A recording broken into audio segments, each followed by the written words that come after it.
까마득한 옛날 산 좋고 물 맑기로 이름난 남도 땅 나주고을에서도 한참을 더 들어가야 나오는 작은 마을 벽계리에는 최서방 내외가 살고 있었습니다. 남편 최수연은 젊은 시절 총명함으로 기대를 모았으나 과거에 연이어 낙방한 지 어언 10년째.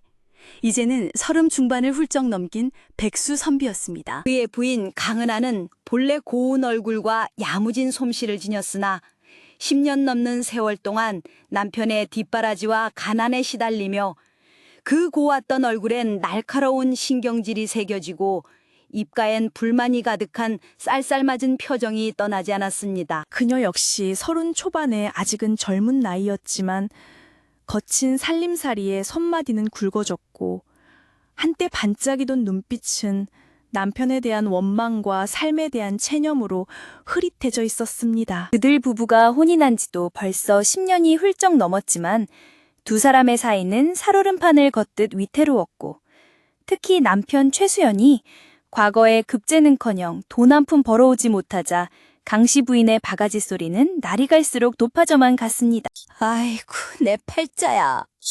어쩌자고 저런 무능한 서방을 만나서 이 고생을 하는고. 곳간에 쌀 떨어진 지가 언젠데 아직도 방구석에 틀어박혀 글줄이나 붙잡고 있으니 답답해서 내가 숨이 막혀 못 살겠네 정말. 최수현은 아내의 잔소리가 시작될 때면 늘 그랬듯 읽던 책 위로 더욱 고개를 숙이며 못 들은 척했지만 그의 마른 어깨는 더욱 움츠러들었습니다. 방 안에는 무거운 침묵과 함께 퀴퀴한 책 냄새, 그리고 가난의 냄새가 뒤섞여 떠돌았습니다. 여보, 당신 지금 뭐라고 하였소? 뭐라니요? 지금 당장 친정에서 빌린 돈이 벌써 20냥이요, 20냥. 다음 달에는 기필코 갚기로 약주했으니 당장 나가서 푼돈이라도 벌어오시란 말이요. 언제까지 이렇게 남의 신세만 지고 살 작정이요? 하지만 평생 글공부밖에 해본 적 없는 선비가 하루아침에 돈을 벌 수 있을 리 만무했습니다.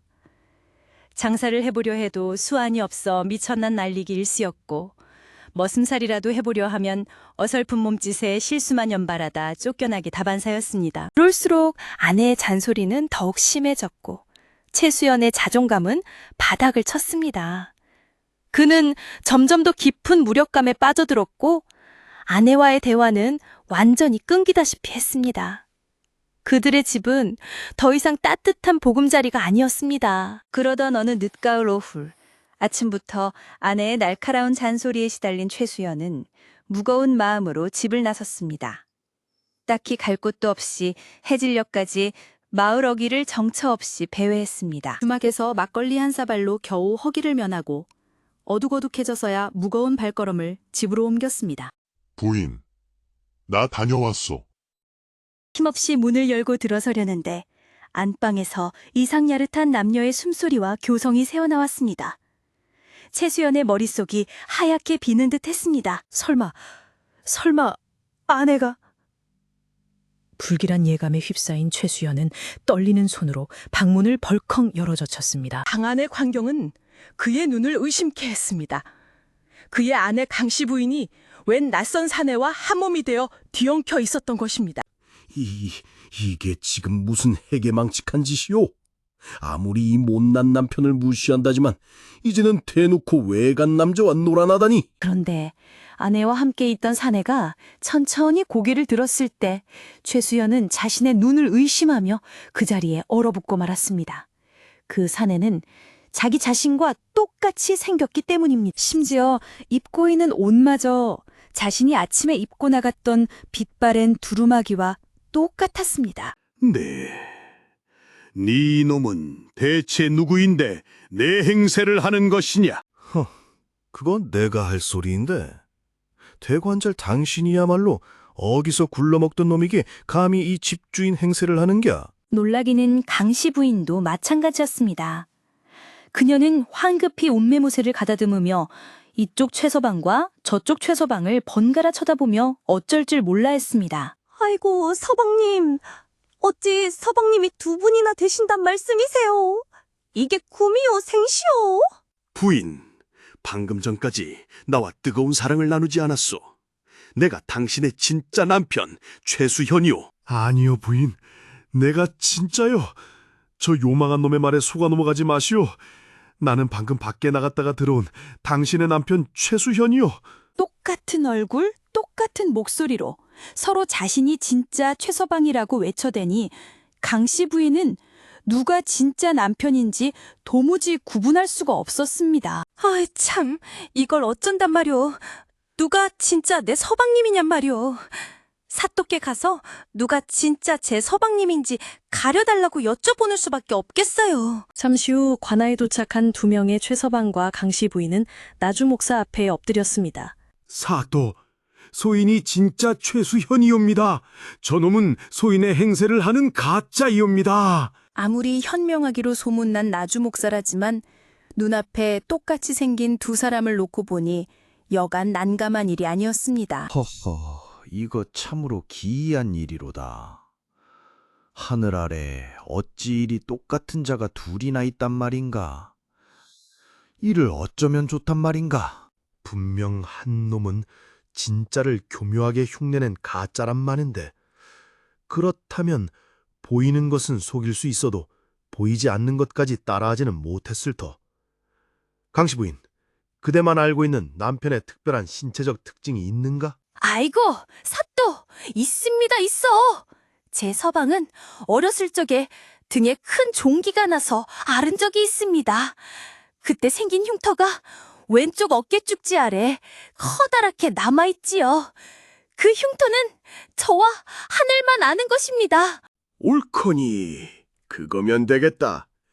여봐라, 저 두 놈의 우통을 당장 벗겨보도록 하여라. 목사의 명이 떨어지자마자 관졸들이 황급히 달려들어 두 최서방의 저고리를 벗겼습니다.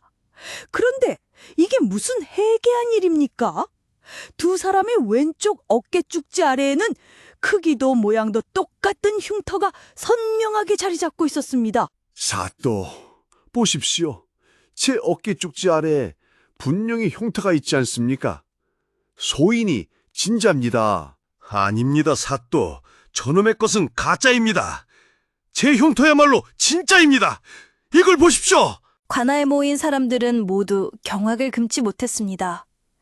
혹시나 하여 두 사람의 손금과 머리카락 길이, 심지어 몸에 난 자잘한 점의 위치까지 비교해 보았지만 모든 것이 완벽하게 똑같았습니다. 허허, 어찌 이런 요망한 일이. 아무리 똑같이 흉내낸다 한들 머릿속 기억까지 모조리 베낄 수는 없었을 터. 지금부턴 내가 내는 질문에 제대로 답하지 못하는 자가 바로 가짜일 것이다. 첫 번째 문제다. 강씨 부인의 생일이 언제더냐? 음력 10월하고도 스물이 튼 날이옵니다. 그래, 그 정도는 어찌어찌 알아낼 수도 있겠지. 두 번째 문제다. 강씨 부인이 가장 좋아하는 색깔은 무엇이더냐? 족빛이옵니다. 그렇다면 강씨 부인이 그대에게서 받은 첫 번째 선물은 무엇이었더냐? 작고 푸른 비취 놀이기였사옵니다. 마지막으로 묻겠다. 강씨 부인의 오른쪽 엉덩이 윗부분에 있는 작은 점의 모양은 어떠하더냐? 알같이 작고 동그란 검은색 점이옵니다. 문제를 내는 족족 두 사람이 토시 하나 틀리지 않고 똑같이 정답을 맞히니 나주 목사는 점점 더 미궁 속으로 빠져드는 듯했습니다. 이마에는 식은 땀이 송골송골 맺혔습니다. 허허, 이럴 수가. 도대체 이게 어찌된 조화란 말인가? 강씨 부인, 이래서는 도저히 진짜 최서방을 가려낼 수가 없겠소. 그대만이 알 수 있는 방법으로 진짜 남편을 알아볼 수 있지 않겠소. 어디 한번 좋은 방도를 떠올려 보시오. 목사의 말에 강씨 부인은 깊은 생각에 잠겼습니다. 한 이불 덮고 살아온 나만이 할 수 있는 방법이라. 그 순간 강씨 부인의 눈이 번쩍 띄었습니다. 사또, 아래옵기 황송하오나 소인에게 한 가지 방도가 있어옵니다. 부디 소인의 총을 윤호하여 주시옵소서. 오, 그래. 그것이 무엇이길래 이리 은밀히 말하는고? 어서 말해보게. 그것이 소인은 일평생 단 한 남자, 제 서방과 몸을 섞어 왔사옵니다. 다른 것은 다 똑같이 흉내낼 수 있을지 몰라도 밤의 규방일까지 똑같이 해낼 수는 없을 것이옵니다. 제 몸은 제 서방을 아주 잘 알고 있사오니 두 사람과 각각 하룻밤을 지내보면 누가 진짜 제 서방인지 단박에 알 수 있을 것이옵니다. 강씨 부인의 대담한 제안에 관아는 순간 물을 끼얹은 듯 조용해졌습니다. 목사는 잠시 눈을 크게 떴으나 이내 무릎을 탁 치며 껄껄 웃었습니다. 과연 현명한 방법이로다. 부부만이 할 수 있는 가장 확실한 방법은 바로 그것이겠지. 그래, 부인의 청을 허락하노라. 여봐라, 저 두 최서방을 각각 다른 방에 따로 가두고 오늘 밤 강씨 부인이 차례로 방사를 치르도록 준비하라. 날 밤 관아의 깊숙한 방 두 곳에 각각의 최서방이 들어가게 되었습니다. 강씨 부인은 먼저 첫 번째 최서방이 있는 방으로 들어갔습니다. 촛불 아래 마주한 최서방은 어딘지 모르게 눈빛이 더욱 형형하고 기운이 넘쳐 보였습니다. 놀랍게도 그는 오랫동안 잊고 지냈던 뜨거운 열정으로 그녀를 안았습니다. 강씨 부인은 수년 만에 느껴보는 강렬한 쾌감에 정신이 아찔할 지경이었습니다. 첫 번째 최서방과의 관계를 마친 강씨 부인은 잠시 숨을 고른 뒤 두 번째 최서방이 기다리는 옆방으로 건너갔습니다. 두 번째 최서방은 어딘지 모르게 풀이 죽어 보이고 눈빛에는 수심이 가득했습니다. 그와 몸을 섞기 시작하자 그는 마치 죄라도 지은 사람처럼 주저하고 머뭇거렸으며 그의 몸짓은 어설프고 힘이 없었습니다. 방금 전 첫 번째 남자에게서 느꼈던 것과 같은 뜨거움이나 만족감은 전혀 없었습니다. 두 번의 광례가 모두 끝나고 날이 밝자 나주 목사는 강씨 부인을 불러 물었습니다. 그래, 어떻느냐? 밤새 두 서방과 몸을 섞어보니 이젠 누가 진짜고 누가 가짜인지 알 것 같으냐? 예, 사또. 이제 확실히 알겠사옵니다. 저기 갈색 두루마기를 입은 저자가 바로 가짜이옵니다. 그녀는 손을 들어 두 번째 방에서 나온 최서방을 가리켰습니다. 억울하옵니다, 사또. 소인이 진짜 최수현이옵니다. 어찌 아내라는 자가 남편을 몰라본단 말입니까? 사또, 저놈은 절대로 제 서방이 아니옵니다. 제 서방은 저리 힘없고 맥 빠진 사내가 아니옵니다. 그러니 처음 방에서 저와 함께했던 저분이 바로 진짜 제 서방에 틀림없사옵니다. 그리곤 그녀는 첫 번째 방에서 나온 즉 가짜 최서방의 팔짱을 다정하게 끼었습니다. 가짜 최서방은 의기양양한 표정을 지었습니다. 무엇들 하느냐?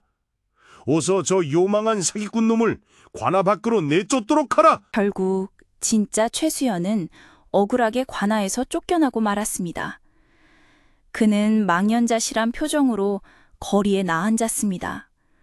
사랑하는 아내에게 배신당하고 자신의 존재마저 부정당한 그의 심정은 처참하기 그지없었습니다. 그런데 그때 그의 눈에 무언가 이상한 것이 보였습니다. 아내 강씨 부인이 팔짱을 끼고 의기양양하게 관아 문을 나서고 있는 가짜 최서방의 바지가랑이 밑으로 아주 잠깐이지만 가늘고 긴 회색빛 털이 달린 무언가가 삐죽 나왔다가 사라지는 것을 본 것입니다. 저것은 필시 쥐꼬리가 아니더냐? 그렇다면 저놈은 사람이 아니라 쥐요물이 둔갑한 것이로구나. 모든 상황을 깨달은 최수연은 다시 관아로 뛰어들어가 사또에게 다급하게 외쳤습니다. 사또, 소인의 말을 제발 믿어주십시오. 저놈은 사람이 아니라 사람으로 둔갑한 생쥐 요물이옵니다. 방금 제가 똑똑히 보았습니다. 저놈의 바지 밑으로 쥐꼬리가 나와 있는 것을. 시끄럽다. 네 놈 아직도 정신을 못 차렸느냐?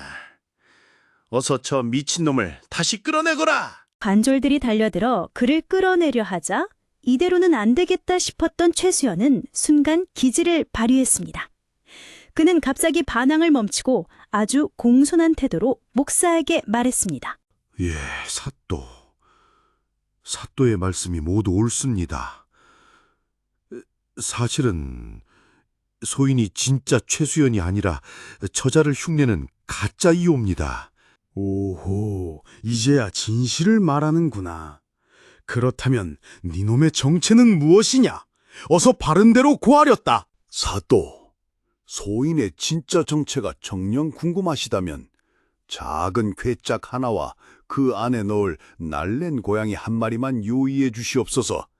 그것만 있으면 소인이 누구인지 그리고 저자의 정체가 무엇인지 명명백백히 밝혀질 것이옵니다. 목사는 반신반의했지만 그의 침착하고 진지한 태도에 혹시나 하는 마음으로 그의 청을 들어주기로 했습니다.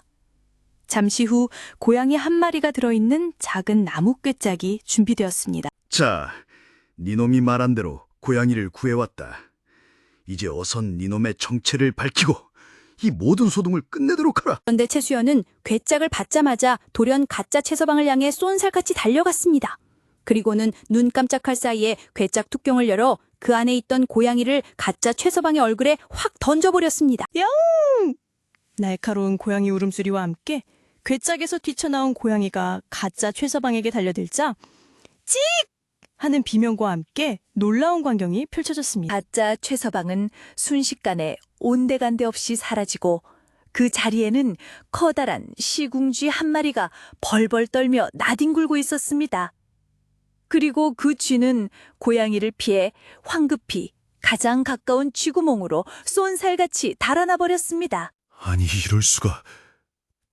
저것은 정녕 사람으로 둔갑했던 쥐 요물이었단 말인가? 관아에 있던 모든 사람들은 입을 다물지 못하고 경악했습니다. 강씨 부인은 그 자리에 풀썩 주저앉아 얼굴이 백지장처럼 하얗게 질렸습니다. 사또, 보셨다시피 저것이 바로 사람으로 둔갑하여 소인의 아내를 홀리고 가정을 파탄하려 했던 생쥐 요물이옵니다. 부인, 당신은 참으로 너무하오.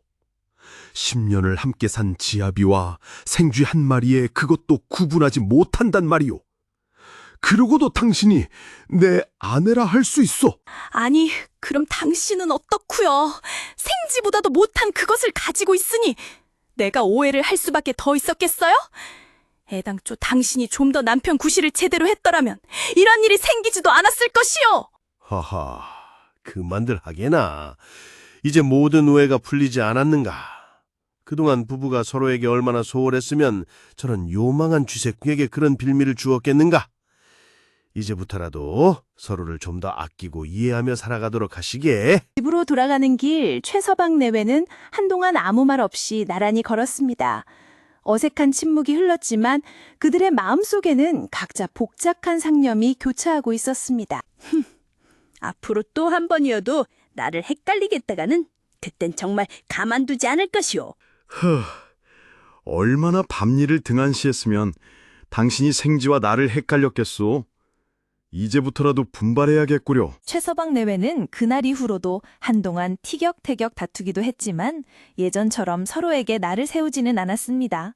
그들은 서로의 손을 꼭 잡고 어색하지만 진심 어린 미소를 나누며 집으로 돌아갔습니다. 그날의 황당하고도 기막힌 사건은 두 사람에게 서로의 소중함을 깨닫게 해주는 값비싼 교훈이 되었던 것입니다. 그 후로 제 남편과 쥐의 거시기도 제대로 구분 못한 강씨 부인의 일하기는 사람들의 입을 통해 온 동네에 퍼져나가 한동안 웃음거리가 되었습니다. 그리고 이 이야기에서 비롯되어 쥐뿔도 모른다 라는 말이 생겨났다고 전해집니다. 어떤 이들은 최수연이 그 이후 정신을 차리고 글 공부에 매진하여 결국 과거에 급제하고 아내와 행복하게 살았다고도 하고, 어떤 이들은 여전히 가난했지만 서로를 아끼며 소박하게 살아갔다고도 합니다. 중요한 것은 그들이 서로의 부족함을 이해하고 용서하며 다시금 부부의 연을 이어갔다는 것이겠지요. 옛말에 결혼이란 완벽한 두 사람의 결합이 아니라 불완전한 두 사람이 만나 서로 용서하고 포용하며 함께 성장하는 과정이라고 했습니다. 최서방 부부의 이야기는 바로 그 가르침을 우리에게 다시 한번 일깨워주고 했는지도 모릅니다.